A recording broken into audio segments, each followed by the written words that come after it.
Tiago Alfredo é psicólogo, mestre e doutor pelo Programa de Ensino de História e Filosofia das Ciências na UFBA Brasil. Há 19 anos é psicólogo e supervisor clínico no campo das terapias comportamentais contextuais, e especial na terapia de aceitação e compromisso. Atualmente dedica sua atenção ao ensino online de ACT, assim como empreende esforços para a produção de pesquisas sobre a contextualização deste modelo clínico para a realidade brasileira. Em diálogo com essas atividades, está expandindo seu conhecimento através de um Master of Divinity na Tyndale University of Ontario, no Canadá. Seja bem-vindo, Thiago. É um grande prazer ter você aqui. Prazer todo meu. Deixa eu começar agradecendo o convite, e em especial agradecer o convite para falar de um tema que não tem sido tão habitual para mim. Em geral, eu tenho conversado bastante sobre terapia de aceitação e compromisso, e as terapias, o metamodelo das terapias baseadas em processo acaba sendo subjacente ao que eu falo, mas não é tão comum assim que eu dê aula sobre isso. Enfim, foi ótimo revisitar algumas coisas. Então, muito obrigado pelo convite e pelo tema para que a gente possa conversar. Eu vou tentar me manter estritamente no tempo que vocês me falaram, para que a gente consiga ter alguma conversa ao final. E eu preciso da autorização para compartilhar a tela. Você me ajuda com isso? Acho que você já Eu está já te autorizado. coloquei como... Ainda não, mas provavelmente Ainda não? vocês estão Peraí. em processo para.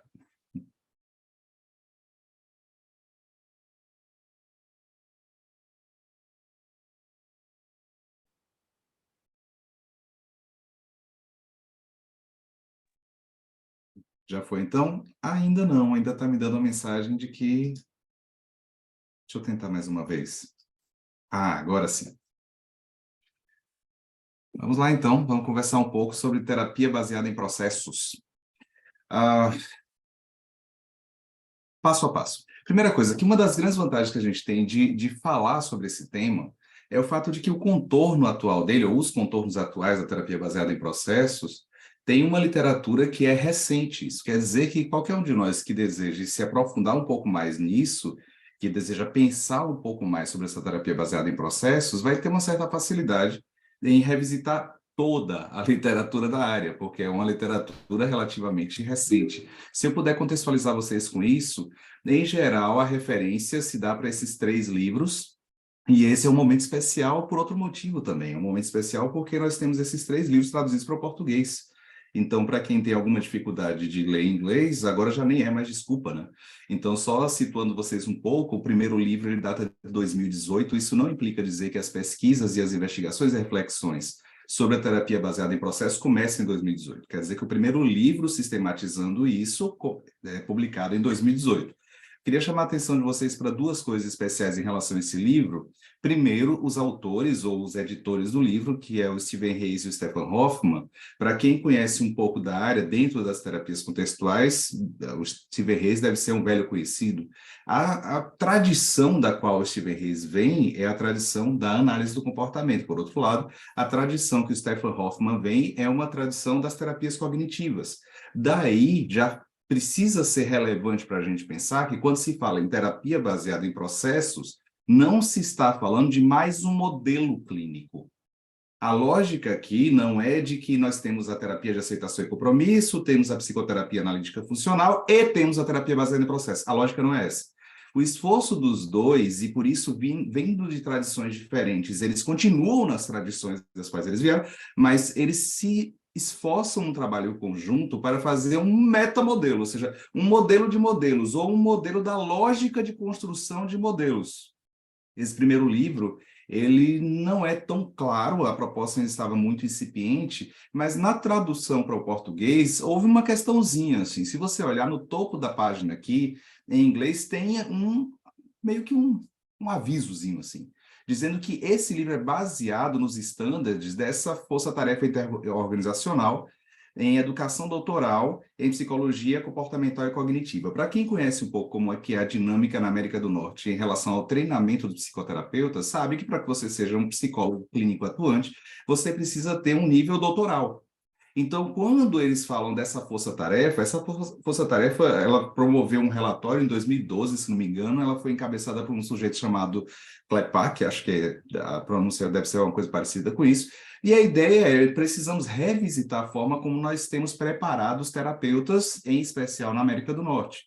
Bom, daqui a pouco vai fazer sentido porque é que eu acho que isso é tão importante, aí que infelizmente não está na capa da tradução para o português brasileiro. O segundo livro, esse é 2018, o segundo livro é 2020, que é esse Para Além do DSM, um livro já bem melhor, assim, com as coisas muito mais bem estruturadas.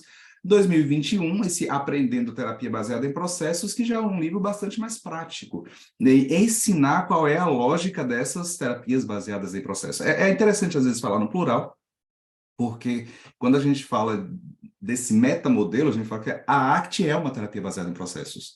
A DBT pode ser, em algumas versões, uma terapia baseada em processos e por aí vai. Mas se você quer ter um primeiro contato com a área e, assim, acompanhar os 3 livros pode ser ainda muita coisa, esse artigo aqui que eles publicaram em 2021, eu acho que é o melhor resumo sobre o tema. Então, se você tiver interesse em começar a se aproximar, esse que se chama Terapias Comportamentais e Cognitivas de Terceira Onda e Emergência de uma abordagem baseada em processos para intervenção em psiquiatria, talvez seja um excelente artigo para que você comece. Por outro lado, esse livro que nós publicamos em 2021, se não estou enganado, e que eu organizei junto com a Cláudia Oshiro, toda a lógica que a gente utilizou para apresentar as terapias contextuais foi uma lógica da terapia baseada em processos. Tanto que o primeiro capítulo desse livro eu escrevi explicando um pouco do que se trata. E nessa nossa conversa de hoje, eu vou seguir a lógica que eu utilizei nesse primeiro capítulo.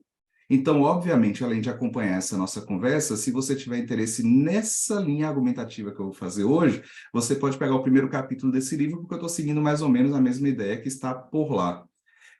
Para isso, eu quero falar com vocês pelo menos de 3 tópicos diferentes. O primeiro, eu vou tentar falar um pouco sobre o que é que são processos. O segundo, eu vou tentar falar um pouco sobre o que é uma análise funcional baseada em processos, que é o coração desse metamodelo. E depois eu vou falar um pouco sobre alguns equívocos, alguns problemas que têm acontecido quando se fala de terapia baseada em processos, tentando daí dirigir um pouco para falar sobre o futuro dessa relação em terapia baseada em processos e as terapias contextuais. Então, vamos lá, passo a passo. Primeiro, conversando um pouco sobre processos, todas as vezes que você começar a se aproximar dessa literatura, em geral, a argumentação deles, do Reis do Hoffman, sempre vai partir de uma crítica a essa lógica que eles chamam de uma lógica protocolo-síndrome. A ideia que está por trás é que, durante décadas, a pesquisa clínica psicoterápica majoritariamente seguiu essa lógica biomédica que identifica a produção do que seriam evidências clínicas a partir dessa relação protocolo/síndrome. Eu vou tentar, passo a passo, da forma mais didática possível, tentar explicar o que é isso, do que é que eles estão falando. Então, primeiro, já que é uma relação protocolo-síndrome, vamos falar um pouco sobre protocolo.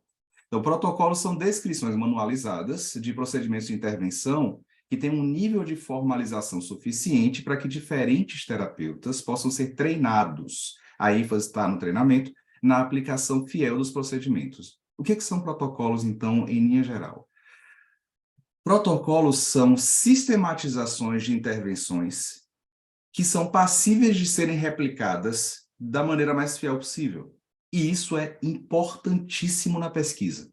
Quando a gente vai fazer pesquisa para saber, por exemplo, se uma intervenção ACT ou se um conjunto de intervenções ACT tem um impacto em, por exemplo, produção ou mobilização de resiliência em estudantes universitários, a ciência, em geral, funciona com essa condição de ser uma certa replicabilidade, ou seja, de que eu posso fazer aquilo que você fez e chegar a resultados que são semelhantes. Mas para que o outro grupo possa fazer o que eu fiz e chegar, para verificar se chega a resultados semelhantes ou não, ele precisa de uma descrição mais ou menos pormenorizada do que foi que eu fiz. Um protocolo é isso, o protocolo é uma sistematização que tem uma formalidade suficiente para que outras pessoas consigam ser treinadas para fazer a mesma coisa que eu fiz. Ora, há algum problema nisso? Nenhum problema.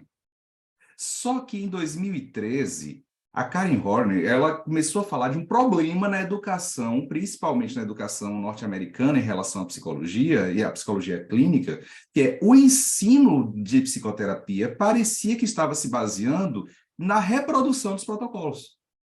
Então, os terapeutas estavam aprendendo como fazer aquele passo a passo sistematizado, e isso, de alguma maneira, pervertia qual é a própria essência do que é um protocolo. Porque o protocolo ele é criado para uma situação imediatamente de pesquisa.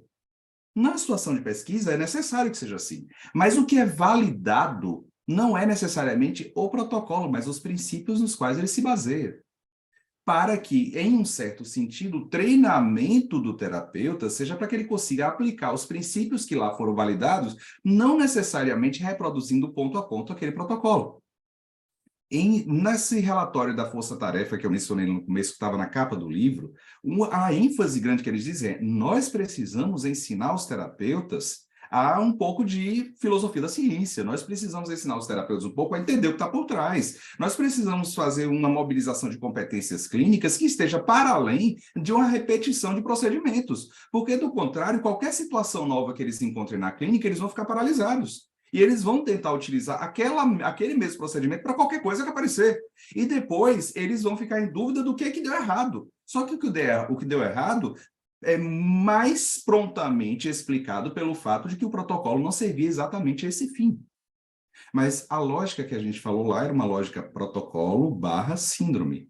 Então, quando eles falam de síndromes, síndromes são conjuntos de sinais. Sinais são alterações que são passíveis de serem vistas. Por exemplo, a alteração do sono. Está dormindo mais, está dormindo menos. E sintomas. Sintomas são aquela parte do sofrimento que o sujeito fala, mas que você não tem acesso. Então, eu sinto angústia. Eu posso comunicar para você, mas você não pode ter acesso a isso. Então, síndromes são conjuntos disso, que é visível, dos sinais, dos sintomas, aquilo que a gente só conhece quando é falado, que compõe a natureza dos transtornos mentais a partir dos principais manuais diagnósticos.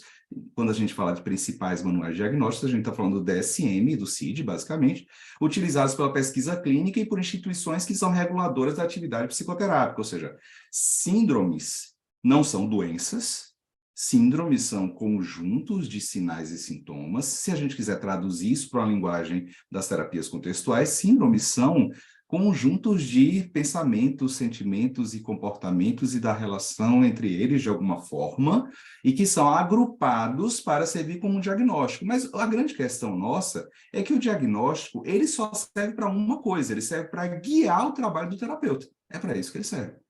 Um diagnóstico é tão bom quanto mais ele me capacitar para agir de maneira bem-sucedida no cenário clínico. Você pode ter um diagnóstico lindo, muito bem elaborado, etc., mas se ele não orientar a minha atenção, ele não serve de nada no sentido mais pragmático do termo. Então, quando nós falamos dessa lógica protocolo, síndrome, e da crítica da terapia baseada em processos, essa lógica, é uma crítica pragmática. A ideia é: a utilização de protocolos como sendo o coração do ensino de práticas psicoterápicas tem sido problemático. E 2, a utilização de síndromes como sendo a categoria diagnóstica que você vai utilizar não tem ajudado a guiar a prática clínica de uma forma que seja adaptado à realidade da nossa clínica cotidiana. A migração que eles fazem não é uma invenção do nada, mas tem um sujeito que o nome é Reis, não é o Steven Reis da ACT, mas é um Reis que trabalha com estatística, etc., que ele abre um livro bem famoso sobre estatística e intervenções de saúde, dizendo assim: em geral, a ciência que começa a investigar intervenções de saúde começa se perguntando relações causais, ou seja, tal intervenção gera qual resultado? É isso que ela começa se perguntando. Mas depois ela migra.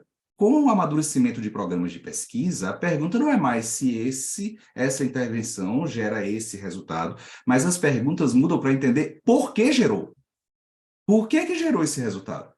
Já entendi que essa intervenção, por exemplo, da FAP, essa intervenção da DBT, essa intervenção da terapia baseada na compaixão, ela tem gerado o resultado X, tem gerado maior qualidade de vida, resiliência, a gente consegue verificar esses inventários. A pergunta agora é: mas por que gera? Qual é assim, isso que explica essa influência que ela tem? Então, sistematizando, o desenvolvimento de programas de pesquisa se modifica da mera constatação do resultado de certas intervenções para o entendimento de como e por que esses efeitos ocorrem. Deixa eu tentar transformar isso da maneira mais prática possível. Esse artigo foi publicado em 2019 e que tem o David Barlow na equipe, mas é uma quantidade maior de pessoas que produziu, fez uma pergunta de pesquisa que não é tão comum, pelo menos não era comum na minha experiência com artigos de pesquisa, pesquisa clínica, esse tipo de pergunta. A pergunta é assim: essas 3 intervenções aqui, essas diversas intervenções, elas geram mudanças em pacientes que têm transtornos diversos também. Peraí, que diacho de pergunta é isso? Eu estou acostumado a essa intervenção aqui gera esse tipo de mudança aqui no diagnóstico X ou Y, e a pergunta é assim, não, a gente tem uma amostra de 179 pessoas que elas foram diagnosticadas com diferentes transtornos de ansiedade. Não é um, não, são vários. E a intervenção? Não foi uma intervenção, não foram várias. Mas o que você quer saber, então? Já que você está tentando fazer uma pesquisa que tem vários diagnósticos e várias intervenções. Não, é porque é o seguinte, você lembra daquele negócio que a gente costuma discutir até dentro da graduação em psicologia, que é, parece que 2 modelos de intervenção diferentes conseguem mudanças. E eles são diferentes entre si. Olha só, esse modelo me encaminha para um lado, esse outro modelo me diz para fazer uma outra coisa, mas parece que ambos têm algum grau de efetividade em mudar aquele fenômeno clínico que a gente está investigando. A pergunta deles é mais ou menos nesse sentido. A ideia é assim, vamos utilizar essas diferentes intervenções para diferentes diagnósticos. E essas intervenções parecem que, embora elas sejam diferentes entre si, elas geram um impacto de melhora. E geram impacto de melhora em transtornos clínicos diferentes. O que explica isso? Então, eles começam a fazer uma investigação, uma análise estatística, para chegar a esse ponto aqui. As intervenções que mudam são aquelas que conseguem mobilizar nessas pessoas esse processo chamado de esquiva experiencial, uma diminuição, na verdade, desse processo. A intervenção A, do modelo A, a intervenção B, a intervenção C, quaisquer que sejam, quando elas conseguem diminuir a evitação experiencial, elas geram melhora nos quadros diversos que foram apresentados.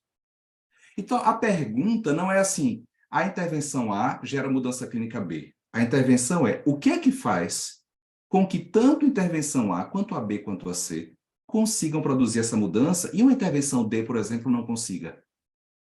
Parece, pelo menos na análise estatística que eles fizeram, parece que o que explica aqui é quem consegue mobilizar esse processo, na verdade o processo de aceitação, uma redução de esquiva experiencial, quem consegue mobilizar isso, consegue os ganhos clínicos. Isso implica dizer que quando a gente tem uma lógica que é de atenção ao processo que explica, isso, por um lado, é transdiagnóstico. Ou seja, são diferentes transtornos de ansiedade ali. Por que a gente chama transdiagnóstico? Porque os mesmos processos parecem ser subjacentes a diagnósticos diferentes. Só que chamar de transdiagnóstico nem é o mais indicado hoje. Se você pegar os últimos textos do Steven Hayes, ele tem dito, por exemplo, que a terapia de aceitação e compromisso, seguindo uma lógica da terapia baseada em processos, ela é transdiagnóstica, mas ela é universalista. O que é que ele quer dizer com universalista? O fato é que quando você fala que um processo de mudança clínica é transdiagnóstico, você ainda está se limitando a diagnósticos. Mas e aquelas pessoas que te procuram e que, na verdade, elas têm, por exemplo, uma dificuldade de fazer escolhas? Não tem diagnóstico nenhum. Não tem nenhum diagnóstico do DSM, não tem nenhum diagnóstico do CID, ela está com dificuldade de fazer escolhas. Será que um modelo clínico pode ajudar? É claro que pode. Então, a gente não está falando só de transdiagnóstico, no sentido que atravessa vários diagnósticos, mas a gente está falando de fenômenos clínicos diversos. É nesse sentido, e utilizando essa lógica, que, por exemplo, a Organização Mundial de Saúde disponibiliza no site dela um tipo de intervenção autoaplicável. Autoaplicável quer dizer, qualquer um de nós pode chegar lá no site, baixar esse negócio e utilizar como um recurso para a promoção da própria saúde. Então, um recurso autoaplicável que é baseado na terapia de aceitação e compromisso, feito por um grupo que o Russ Harris encabeçou à época, para que pessoas que tenham tido experiência de estresse forte ou traumas diversos possam utilizar. Qual é a lógica que a Organização Mundial de Saúde está utilizando para poder recomendar uma intervenção, se não é para um diagnóstico, se não é... Assim, a ideia que está por trás é, ora, nós estamos recomendando um tipo de intervenção que mobiliza certos processos que são transdiagnósticos e universalistas e que temos boas pesquisas para mostrar que esses processos têm esse impacto. Para quem se interessar, a Organização Mundial de Saúde, ela sancionou a tradução para mais de 30 línguas diferentes desse programa, está à disposição gratuitamente no site deles. Então, se você entra lá no site, você começa a pensar sobre estresse ou sobre traumas diversos, eles recomendam que você utilize as estratégias baseadas na terapia de aceitação e compromisso que eles disponibilizam lá. Então, você pode ir lá, etc. Então, a lógica que está aqui por trás é assim, diferentes modelos, transdiagnóstico, ou, em um termo mais atual, porque esse texto é de 2019, universalista, desde que a ênfase seja nos processos. Tá, mas o que é processo? Define para mim, porque, assim, falar terapia baseada em processo, dentro da psicologia, a gente fala em processo quase para tudo. Quando eu estava no primeiro semestre, eu estudei processos psicológicos básicos. É disso que você está falando? Ou então você está falando de processo clínico? O que você está falando? Então, quando eles definem 2020, tem uma leve modificaçãozinha no de 2021, mas acho que dá para utilizar ainda essa definição que está no texto de 2020, no paralelo do DSM. Eles dizem que esses processos, que está lá no nome terapia baseada em processos, são mudanças ou mecanismos teoricamente fundamentados, dinâmicos, progressivos, limitados a contextos, modificáveis, porque se o processo não for modificável, não serve para nada para a clínica, né? Para a clínica só serve um processo que você possa intervir sobre ele. Modificáveis e de vários níveis que ocorrem em sequências que sejam estabelecidas empiricamente e orientadas para resultados desejáveis. Pode pensar, tá, mas tá complexo aí, porque tem palavras demais. Eu não vou gastar o tempo de você explicando cada palavrinha dessa. Porque tanto no capítulo lá que eu escrevi, quanto nos outros livros, tem lá eles explicando, etc. A sua atenção, eu quero para isso aqui. Processos são mudanças ou mecanismos. Quando se fala, então, terapia baseada em processos, a lógica que ele está usando é assim, eu quero entender quais são os mecanismos que explicam a mudança. É por isso que o nome completo, se você quiser nome e sobrenome, é processos de mudança clínica. O nome e sobrenome é esse. Não é processo psicológico básico, como você estudou no primeiro semestre, não é processo XYZ. Quando se fala terapia baseada em processos, é processos de mudança clínica, ou processos que, ao serem alvo da intervenção, conseguem possibilitar resultados clínicos que são desejáveis. Mas você pode sim pensar, tá, mas me fala um pouco mais da natureza do que isso, assim, porque mecanismo, a gente também estuda muita coisa na psicologia que a gente chama de mecanismo. E as terapias contextuais, elas são baseadas no contextualismo funcional. O contextualismo funcional é uma versão do comportamentalismo radical. E, por exemplo, a gente tem uma crítica forte ao mentalismo. Então, o que é esse mecanismo aí? É um mecanismo mental? É um mecanismo hipotético? O que é isso? Para explicar isso, eu vou tentar trazer um exemplo prático. Num artigo que eu publiquei em 2020, na Perspectives on Behavioral Science, eu e a equipe, nós começamos a tentar explicar o que é um dos processos de mudança clínica que tem a terapia de aceitação e compromisso, que o nome é clareza sobre valores.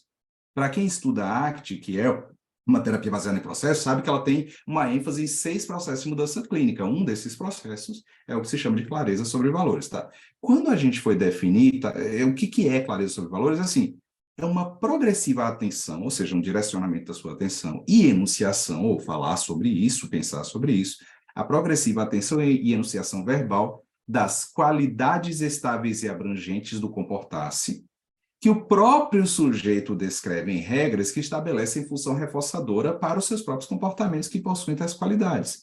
Então, se eu quiser destrinchar com você, assim, peraí, ter clareza sobre meus valores é conseguir ter uma atenção e falar sobre isso, elaborar e etc. Por isso, clareza, né? Clareza é a ideia de você ter atenção e conseguir anunciar, falar sobre isso. Mas clareza sobre o quê? Sobre valores. O que são valores?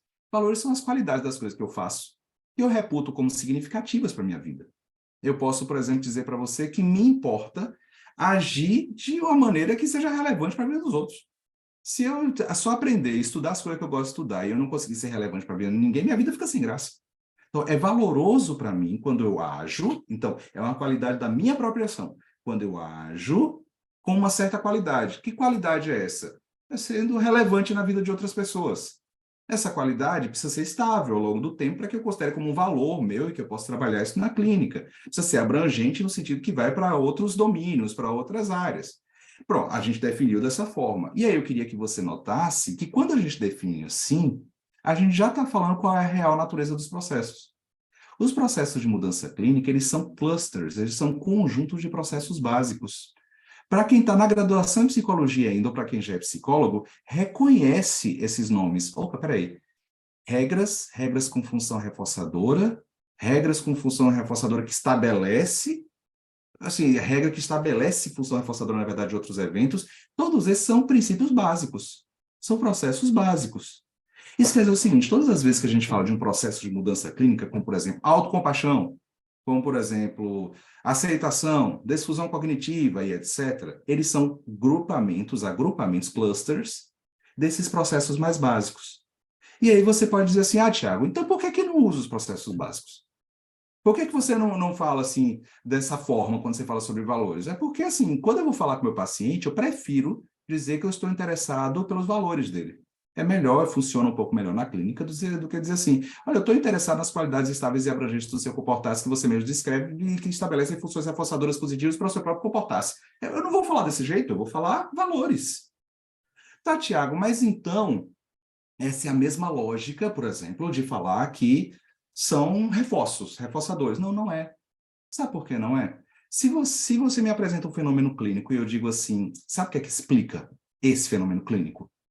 O que explica essa alteração que você viu é o reforçamento. Cara, eu não vou estar te ajudando em nada. Sabe por que eu não vou estar te ajudando? Porque quase tudo que eu faço é explicado por reforçamento. Então, eu não tenho como especificar. Eu preciso saber que é reforçamento, mas especificar mais. Aí, por exemplo, se eu falo de evitação experiencial, envolve reforçamento negativo, mas não qualquer um. É reforçamento negativo, mas que é mantido pela evitação de um estímulo aversivo, mas não qualquer estímulo aversivo, um estímulo aversivo que é privado.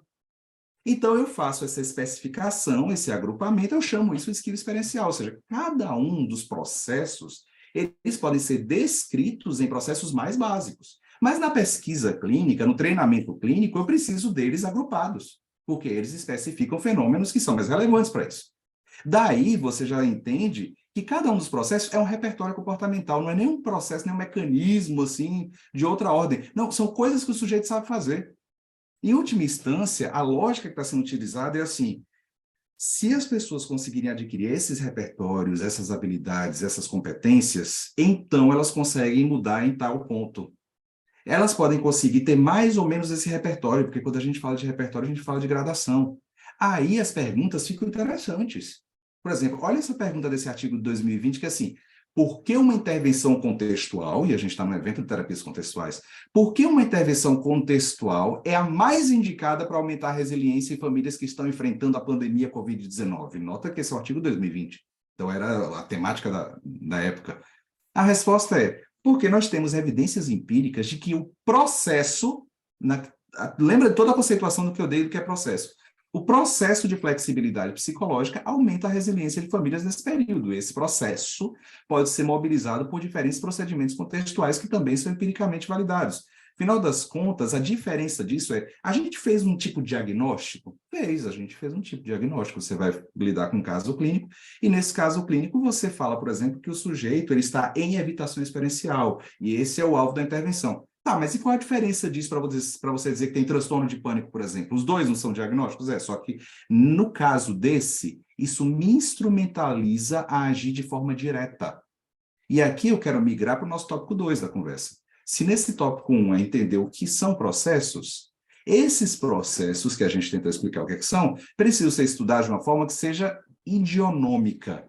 Essa palavra não existe, não. Hoffman e Reis inventaram essa palavra, é um neologismo, fazendo uma junção de duas outras, que é processos nomotéticos e ideográficos. Quando você fala que alguma coisa é ideográfica, ou que uma análise é ideográfica, você está falando de um sujeito só. Então, assim, é uma análise geográfica, é uma análise da Sheila, da Natália, do Tiago. Quando você fala nomotético, você está falando de expansão para grupos. O que eles estão dizendo é que a lógica que a gente tem que utilizar na terapia baseada em processos, ela junta as duas coisas, ela é idionômica. Mas como que é idionômica? Explica esse negócio. Então, explico, porque o coração da terapia baseada em processos é esse elemento do meio aí, que é a análise funcional baseada em processos. Quando a gente fala de análise funcional, eu sei que na cabeça, principalmente quem está estudando na graduação, vem muito a noção de análise funcional que a gente aprende em, por exemplo, análise experimental do comportamento, em algumas disciplinas voltadas à análise do comportamento. E aqueles são exemplos de análise funcional. Mas eu preciso que você entenda que a análise funcional é mais ampla do que o tipo de análise funcional que é estudado na análise do comportamento. Quando eu fiz o meu doutorado, eu tive assim, uma alegria imensa de que o meu co-orientador, ele era um biólogo. O meu orientador de doutorado, ele era um epistemólogo, e o meu co-orientador era um biólogo, e um cara que estudava muito filosofia da biologia. Quando a gente estava discutindo, ele foi me mostrando toda a história da biologia com análise funcional. E a biologia tem, no mínimo, 3 perspectivas diferentes de análise funcional que elas investigam. Então, se você quiser ter uma representação mental, assim, de como é que funciona a análise funcional na ciência, em geral, você pensa assim, um círculo grande das ciências, aí tem análise funcional. Dentro desse ciclo grande de análise funcional, você tem ciclo menor, que é análise funcional, como você aprende na faculdade em análise experimental, por exemplo, e etc. Ou seja, é um subtipo. Nem toda análise funcional é aquela, mas aquela é uma análise funcional. Quando a gente está falando dessa lógica das terapias baseadas em processos, a gente está falando de uma noção abrangente de análise funcional, que pode ser definida de uma forma assim mais ampla, mais ou menos assim. É a atividade científica que visa identificar 2 coisas: eventos clinicamente relevantes e a relação entre esses eventos. Ou seja, o que é uma análise funcional no contexto clínico, a partir da terapia baseada em processos? É a identificação dos eventos que sejam relevantes para a clínica e a como se dá a relação entre esses eventos. É isso que é. Quando a gente fala de eventos clinicamente relevantes na clínica, a gente está falando de relações entre minha subjetividade, meus sentimentos, meus pensamentos, meus comportamentos e o mundo e o meu entorno. Mas não só isso.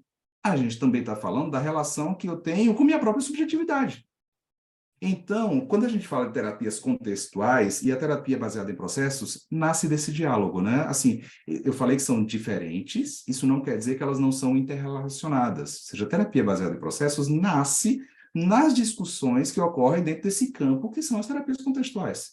Então, na perspectiva das terapias contextuais, não se deixa de ser um analista do comportamento, não se deixa de ser um comportamentalista radical, porque além de investigar a relação entre o sujeito e o mundo, você também investiga a relação do sujeito consigo mesmo.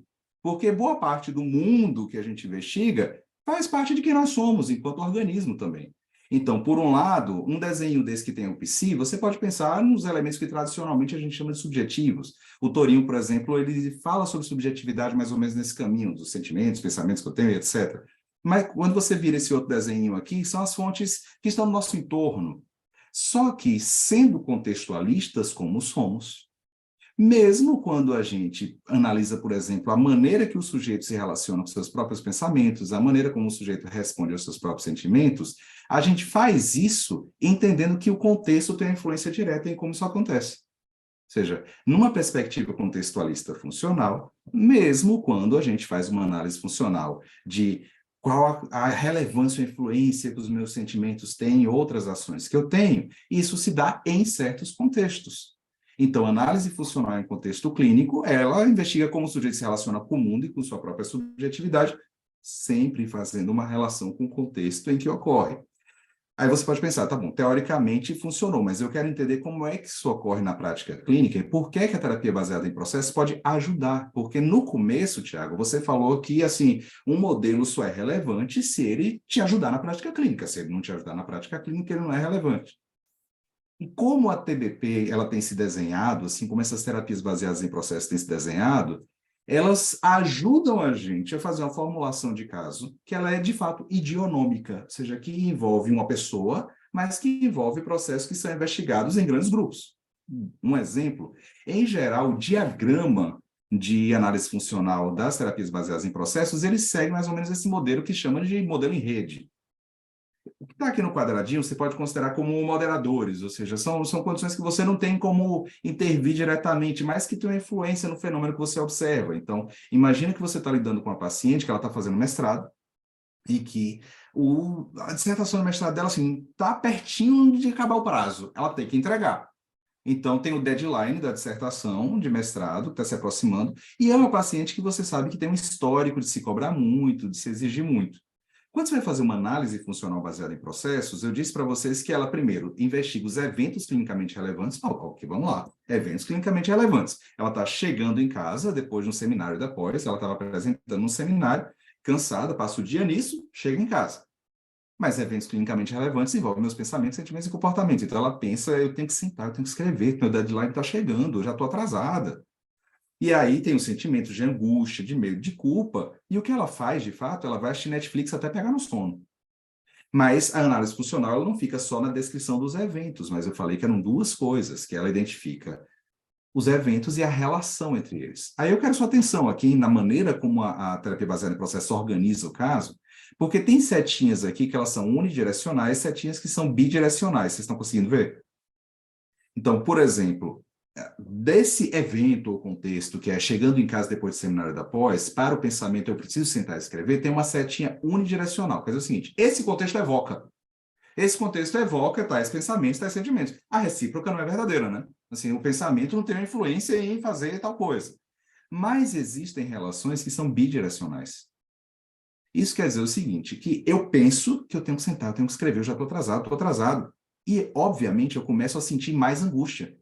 Nota, a relação aqui a angústia tem a ver com o contexto? Tem. Mas a angústia também é influenciada por outras ações minhas, nesse caso o pensamento. Então, a angústia é alimentada aqui, pelo menos, de 3 lugares diferentes. Ela é alimentada pelo fato que você chegou em casa depois desse dia, mas ela também é alimentada ou influenciada, use a expressão que você quiser, pelos pensamentos que aí estão. E quanto mais eu penso que eu preciso escrever, mais angustiado eu fico, mais culpa eu sinto. E quanto mais angustiado eu fico, mais eu penso que eu tenho que sentar e escrever mesmo, que eu já estou atrasado. E aí você cria loopings de autoalimentação. Se você vem de uma tradição que é da análise do comportamento, lembra quando Skinner fala lá em 1987, depois republicado em 1989, no primeiro capítulo de Questões Recentes, que a ansiedade é auto-intensificadora, é auto-perpetuadora? Eu penso que Skinner estava falando de alguma coisa mais ou menos parecida com isso. É a ideia de que, sim, os nossos eventos privados, os nossos eventos públicos, eles influenciam reciprocamente um ou outro também. Então, a gente precisa ter uma atenção ao contexto, mas também essas relações. E aí, na hora que vem essa ansiedade, esse medo, essa culpa, esse pensamento, eu estou atrasado, aí ela senta e assiste Netflix até pegar no sono. Ora, aqui a gente teria, em tese, uma análise funcional, mas está faltando uma coisa. Porque eu disse que o coração da terapia baseada em processos é uma análise funcional baseada em processos. Então, é uma análise funcional, mas é uma análise funcional especial, porque ela tem um elemento que agora eu quero entender por que essas relações acontecem. Por que essas setas estão aí? Por que essas setas são bidirecionais? Aí a explicação, se você tem, por exemplo, processo de fusão cognitiva, entendi. Então, eu sinto angústia, medo e culpa, ou isso é aumentado pelos pensamentos, porque estou nesse processo que se chama de fusão cognitiva. Ou seja, estou reagindo ao conteúdo literal dos meus pensamentos. Por outro lado, na presença dessa ansiedade, dessa culpa, etc., eu vou assistir Netflix como uma forma de reduzir a intensidade desses eventos privados que são tão aversivos. Aí a gente chama isso de esquiva experiencial. Ou seja, a lógica da terapia baseada em processos, ela é uma crítica à lógica sindrômica, porque diz que a lógica sindrômica descreve, mas que isso não é útil para guiar a intervenção. Por outro lado, se a nossa ênfase deixa de ser na síndrome e ela passa a ser nos processos, a gente ganha de 2 lados. Um lado a gente ganha em um caráter ideográfico, porque essa é uma pessoa e eu estou identificando onde está aqui. 2, porque a gente consegue fazer pesquisa básica, pesquisa translacional e pesquisa aplicada com esses mesmos processos. Então, unindo as duas coisas, um caráter mais nomotético e ideográfico, a pesquisa fica idionômica. É isso que ele está querendo dizer. Então, o que a gente faz no coração de uma terapia baseada em processos é identificar os processos que explicam essas relações que foram descritas funcionalmente. Então, quando você fala de uma formulação de caso na ACT hoje a lógica é essa. Deixa eu abrir um parêntese aqui. Tiago, sempre foi assim? Não, não sempre foi assim. A ACT já tem 40 anos de desenvolvimento. Embora algumas pessoas achem que ela é um pouco mais nova, tem gente que fala isso por aí, mas a ACT ela tem assim, uma data de aniversário, dada de 1982, em um workshop que foi dado, etc, etc. Ela começa, na verdade, um pouco antes disso, mas em 1982 se atribui uma data por conta de um workshop específico lá.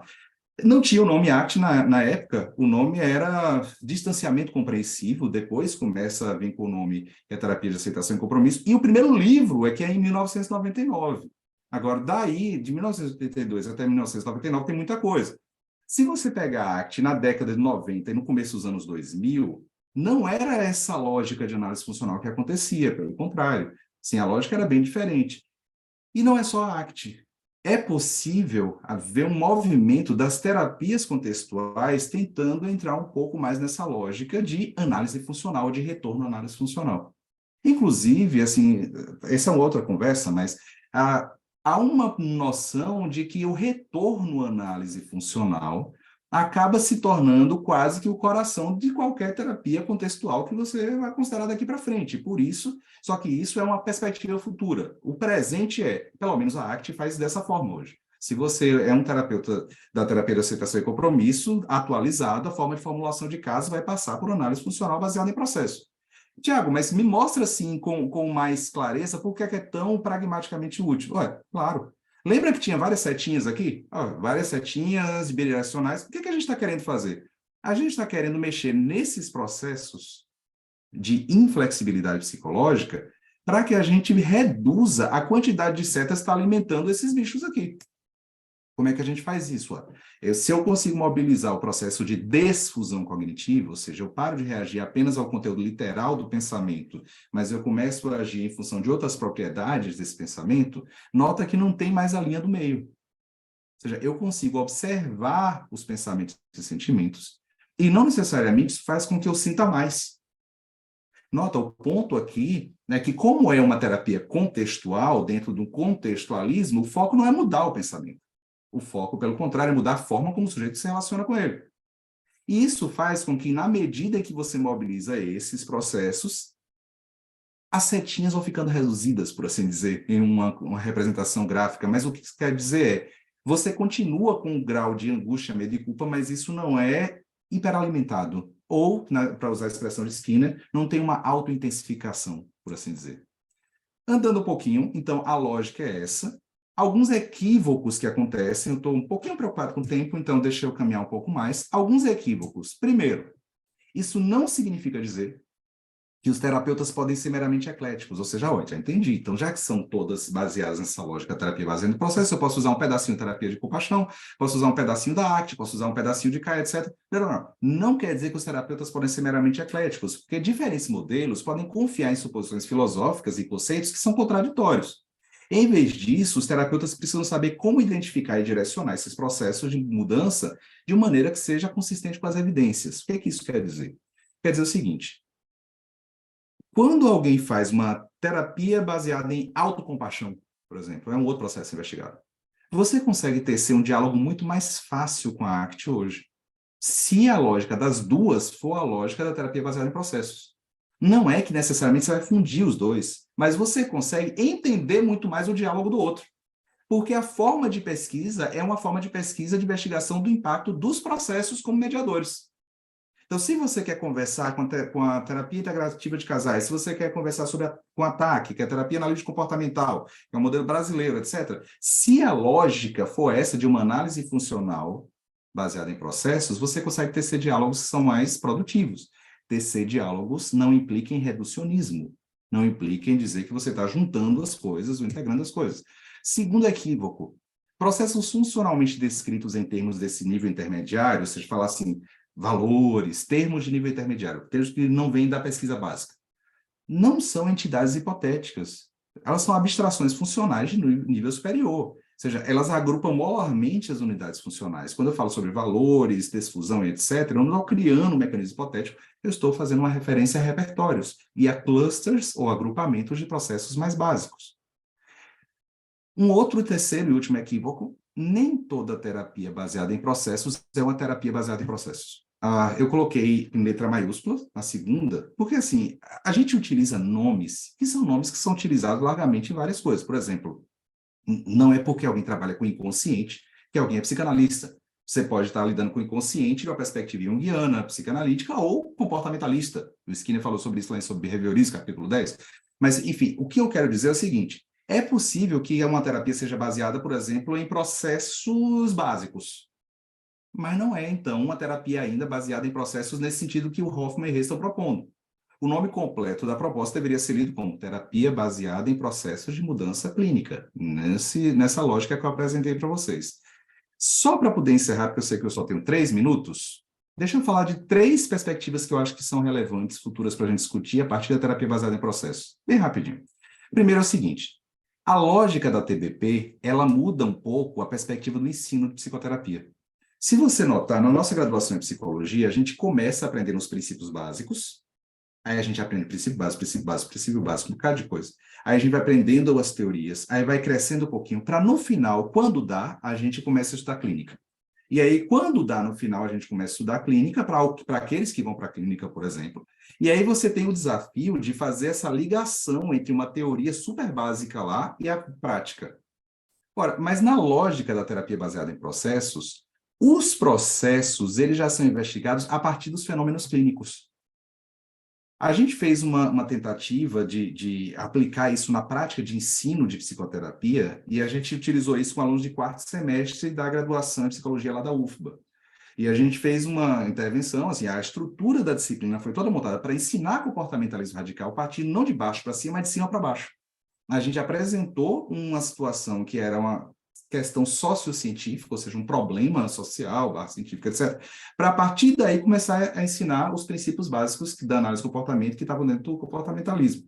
Então, essa lógica de que os processos já podem ser compreendidos no fenômeno clínico, meio que cumpre um pouco essa função de unir teoria e prática no ensino de psicologia. Essa é uma perspectiva, a gente pode conversar mais sobre isso depois. Eu publiquei pelo menos um artigo e um capítulo de livro falando sobre essa experiência. Vale a pena depois para quem tiver interesse. 2. Em relação à produção de evidências, quando a gente usa a lógica da TBP, da terapia baseada em processos, as evidências não são assim, do protocolo para a síndrome. As evidências são sobre o processo. Isso faz com que a gente evite reducionismos. Algumas pessoas dizem assim, não, mas é padrão ouro, só tem evidência, tal coisa. E, na verdade, a pessoa está se referindo ao fato de que foi validado por uma instituição norte-americana, chamada American Psychological Association, uma divisão dela, e a partir de um tipo de modelo de intervenção de modelo de investigação, que é ensaio clínico randomizado controlado, que é ótimo, só não pode ser o único. Então, quando a gente fala sobre uma pesquisa de evidências na clínica que enfatiza processos, pesquisa básica, translacional e aplicada, também envolvendo ensaios randomizados controlados, ela pode ser um pouco mais completa. Então, você evita reducionismos e faz com que a gente consiga ter uma perspectiva talvez mais culturalmente situada.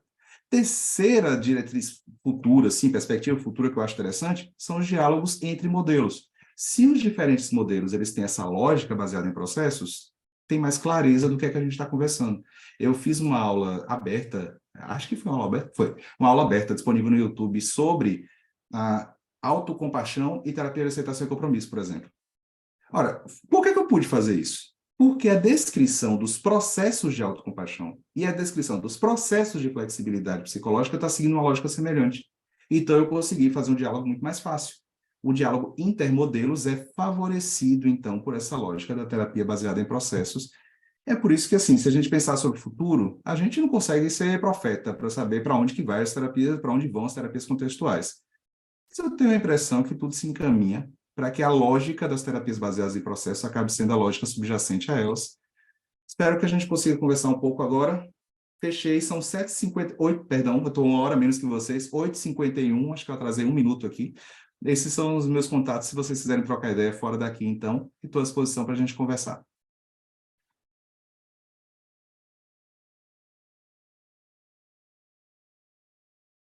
Muito obrigada, Thiago. Acho que a cabeça de todo mundo deve estar fervilhando, a minha está.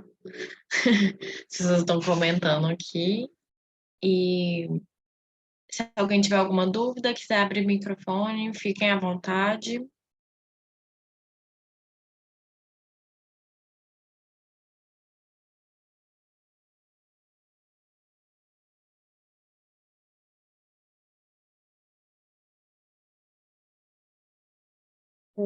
Thiago, eu não sei como que vai entrar, se tem ainda muita relação, mas sempre que eu ouço coisas relacionadas com a terapia baseada em processos, vem intimamente ligado com a ACT.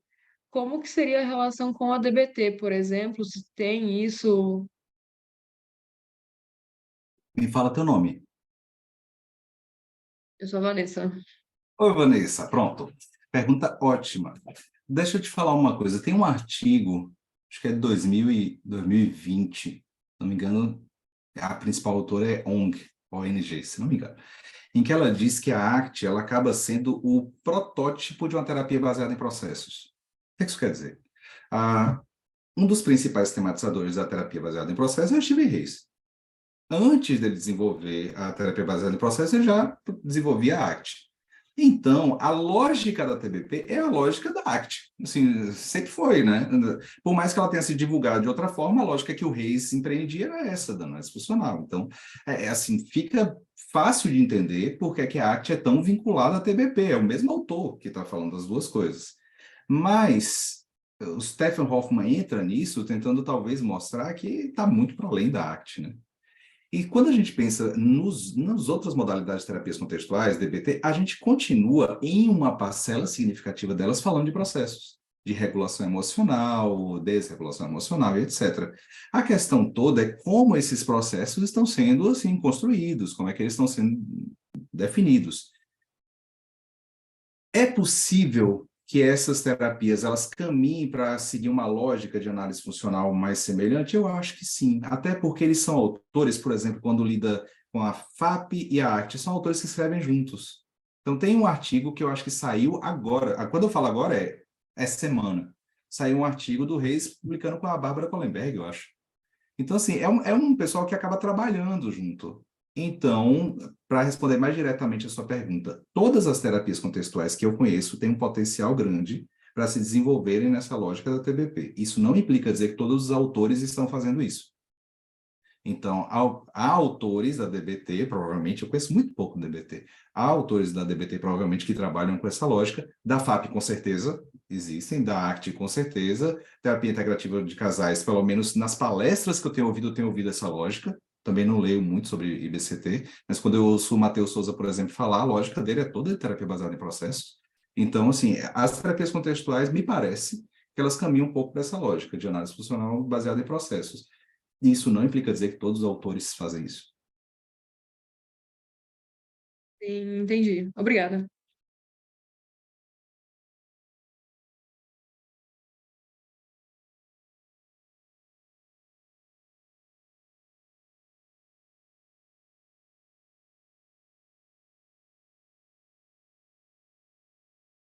À disposição. Dizem que quando o pessoal não fala muito, não faz pergunta, ou é porque entendeu tudo, ou é porque, assim, zerou, não entendeu nada, foi extremamente não claro e aí não dá para fazer pergunta. Não sei qual das duas é, mas tomara ter sido a primeira.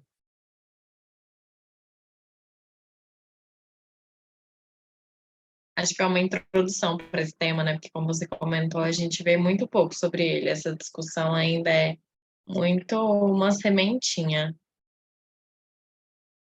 Uma pessoa comentou, no meu caso é porque eu tô tão chocada que eu nem sei o que dizer. Ok.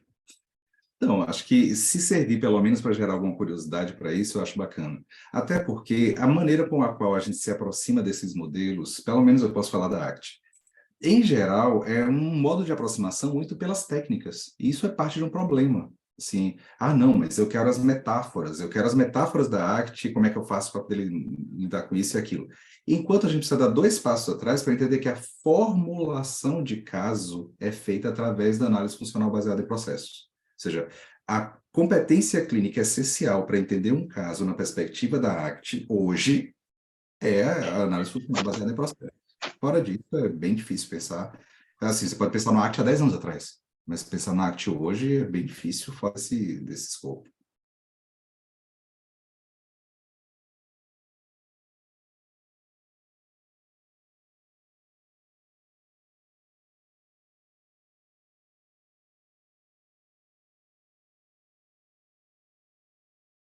Só se a gente não tiver nenhuma. Teve uma dúvida agora. A Letícia falou que achou um pouco confusa a forma que essa terapia acrescentou nas outras. Ela seria um método? Boa pergunta, vamos lá. Ah, essa lógica que eu utilizei de fazer uma análise funcional baseada em processos não é de um modelo, mas é uma forma de organização dos modelos. Por isso que chama de metamodelo, ou modelo de modelos. Quando a gente fala assim, metalinguagem, linguagem de linguagem, quando a gente fala, o prefixo meta quer dizer A de A. Então, quando você fala de um metamodelo, é um modelo de modelos. Então, o que ela faz é organizar a complexidade e o entendimento dos fenômenos clínicos a partir de uma lógica comum. Isso faz com que você possa ter, por exemplo, a psicoterapia analítica funcional, a FAP, e a ACT, e ambas utilizarem análise funcional baseada em processos. E a partir daí o diálogo fica mais fácil, o tipo de pesquisa fica mais comunicativa entre elas. Mas não é um método de intervenção. É talvez um método, Letícia, de construção de modelos. É talvez um método de produzir pesquisa ou de construir conhecimento sobre a clínica, mas não um modelo, não um método assim de intervenção clínica. Isso aí fica a cabo de cada um dos modelos das terapias contextuais. ACT, ativação comportamental e por aí vai.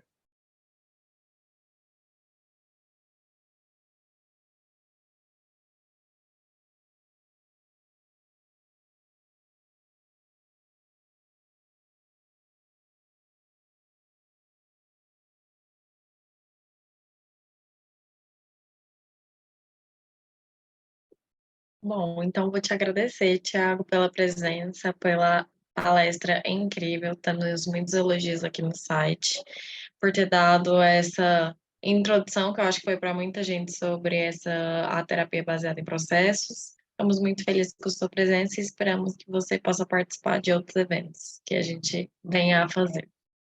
Prazer é todo meu. Amei o tema e tomara que a gente consiga conversar sobre isso mais vezes, então. Um abração. Sim. E quero agradecer a todo mundo que está aqui no evento, que ficou aqui com a gente até agora. Temos um evento, quarto evento, gente, quarto encontro goiano de terapias contextuais está finalizado. Muito obrigada a todos.